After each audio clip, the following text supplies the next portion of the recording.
بسم اللہ الرحمن الرحیم۔ عزیز طلبہ السلام علیکم۔ آج ہم پڑھنے جا رہے ہیں 8واں سبق، جس میں ہم پڑھیں گے مولوی عبدالحق کا تعارف۔ تو آئیے سبق کا آغاز کرتے ہیں۔ عزیز طلبہ، مولوی عبدالحق 1872 میں پیدا ہوئے اور 1961 میں ان کا انتقال ہو گیا، یعنی 1872 میں ان کی پیدائش ہوئی تھی اور 1961 میں ان کا انتقال ہو گیا تھا۔ مولوی عبدالحق ضلع میرٹھ یو پی کے ایک گاؤں ہاپوڑ میں پیدا ہوئے۔ عزیز طلبہ، شارٹ کوسچن اور ایم سی کیوز کے حوالے سے جو یہاں ہم نے چیز یاد رکھنی ہے وہ یہ ہے کہ مولوی عبدالحق کس ضلع میں پیدا ہوئے تھے؟ ضلع میرٹھ یو پی کے ایک گاؤں کا نام کیا ہے؟ ہاپوڑ۔ گاؤں کا نام ہاپوڑ ہے، وہاں پیدا ہوئے تھے۔ ابتدائی تعلیم فیروز پور میں حاصل کی اور مزید تعلیم کے لیے MAO کالج علی گڑھ میں داخلہ لیا۔ ابتدائی تعلیم کہاں پہ ہوئی تھی؟ فیروز پور میں، اور اس کے بعد انہوں نے مزید تعلیم کے لیے جو ہے وہ کہاں داخلہ لیا تھا؟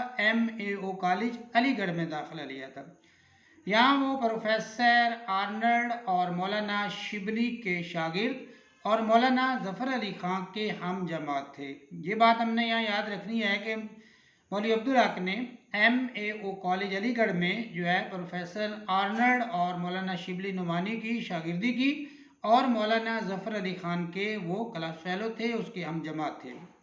1894 میں 1894 میں BA کر کے حیدرآباد دکن چلے گئے۔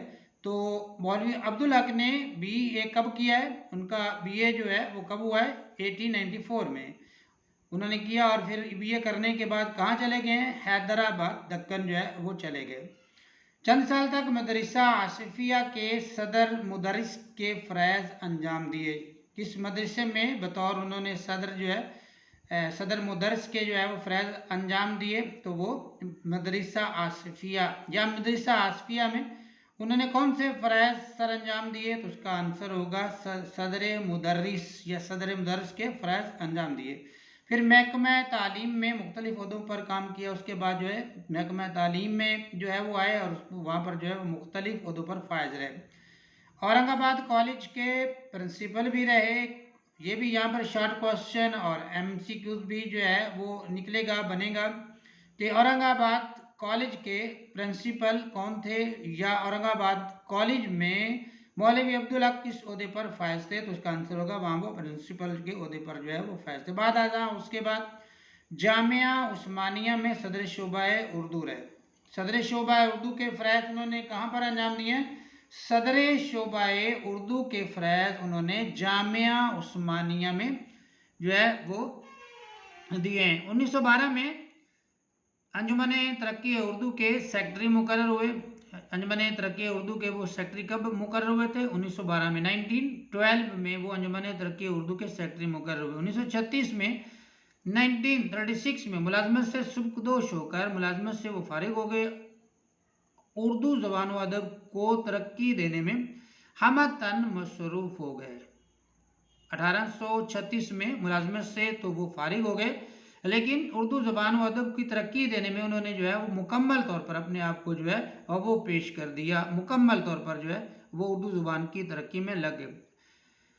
1949 میں پاکستان آ گئے۔ 1949 میں وہ پاکستان آئے تھے۔ یہ بھی جو ہے وہ یاد رکھنے والی چیز ہے کہ مولوی عبدالحق جو ہے وہ پاکستان کب آئے تھے؟ تو اس کا آنسر ہوگا 1949، 1949۔ 1961 تک انجمن ترقی اردو پاکستان کے صدر رہے۔ 1961 تک جو ہے انجمن ترقی اردو پاکستان کے وہ صدر نشین رہے۔ ان کی خدمات زبان و ادب اردو کے اعتراف میں الہ آباد یونیورسٹی اور علی گڑھ مسلم یونیورسٹی نے انہیں ڈاکٹریٹ کی ڈگریاں عطا کی۔ یہ جو ہے وہ یہاں ہم نے یاد رکھنا ہے کہ مولوی عبدالحق کو خدمات زبان و ادب کے اعتراف میں کس یونیورسٹی نے ڈگری دی تھی؟ تو ایک یونیورسٹی الہ آباد یونیورسٹی اور دوسری کا نام ہے علی گڑھ مسلم یونیورسٹی۔ ڈگری کون سی دی تھی انہیں؟ ڈاکٹریٹ کی ڈگریاں جو ہے انہیں عطا کی تھیں۔ مولوی عبدالحق ایک بلند پایا محقق، تحقیق کرنے والا، ریسرچر، نقاد، تنقید کرنے والا، کھرے تنقید کا مطلب کھرے اور کھوٹے میں فرق کرنے والا، ماہر لغت نگار، لغت لکھنے والے اور عمدہ انشا پرداز اور بہترین مضمون نگار بھی تھے۔ انہوں نے اردو زبان و ادب کی ترقی و ترویج کے لیے، اس کی اشاعت کے لیے پوری جاں فشانی سے کام کیا، سخت محنت سے انہوں نے اردو کی جو ہے ترویج و ترقی کے لیے جو ہے وہ کام کیا۔ اردو کو پاکستان کی سرکاری، دفتری اور ذریعہ تعلیم کی زبان بنانے کے لیے وہ عمر بھر کوشاں رہے، عمر بھر جو ہے وہ کوشش کرتے رہے۔ وہ اردو یونیورسٹی قائم کرنا چاہتے تھے، مگر ان کی زندگی میں تو یہ ممکن نہ ہو سکا، تاہم کراچی میں اردو کالج ضرور قائم ہو گیا۔ فی الحقیقت وہ اردو کے بہت بڑے محسن ہیں، محسن مطلب کہ احسان کرنے والے۔ ان کی ناقابل فراموش خدمات، ایسے خدمات جنہیں فراموش نہیں کیا جا سکتا۔ خدمات کے پیش نظر انہیں بابائے اردو کا لقب ملا، انہیں بابائے اردو کا لقب جو ہے وہ دیا گیا۔ ان کا ادبی اسلوب صاف، سادہ اور دلکش ہے۔ ان کا جو ادبی اسلوب ہے وہ صاف بھی ہے، سادہ بھی ہے اور اس میں دلکشی بھی موجود ہے۔ انہوں نے لغت تیار کیا، لیکن ان کا سب سے خوبصورت کام ان کے خاکے ہیں۔ بہت سارے کام کے ساتھ ان کا جو بہترین کام ہے وہ ان کے خاکے ہیں، جن میں ایسی خوبیاں ہیں کہ ہر پڑھنے والا متاثر ہوتا ہے، اس سے اثر لیتا ہے۔ ان کی تصانیف میں یہاں پر جو ہے طلبہ جو ہے وہ شارٹ کوسچن MCQs بھی بنیں گے اور آپ اس کو جو ہے وہ یاد رکھیں گے کہ ان کی تصانیف میں مرحوم دلی کالج، سر سید احمد خان، حالات و افکار، اردو کی ابتدائی نشو و نما میں صوفیاء کرام کا کام، افکار حالی، مقدمات عبدالحق، خطبات عبدالحق اور چند ہم عصر شامل ہیں۔ تو عزیز طلبہ یہ تھا مولوی عبدالحق کا مختصر مگر جامع تعارف۔ ملتے ہیں انشاءاللہ اگلے سبق کے ساتھ، تب تک کے لیے اپنا بہت سا خیال رکھیے گا۔ اللہ حافظ۔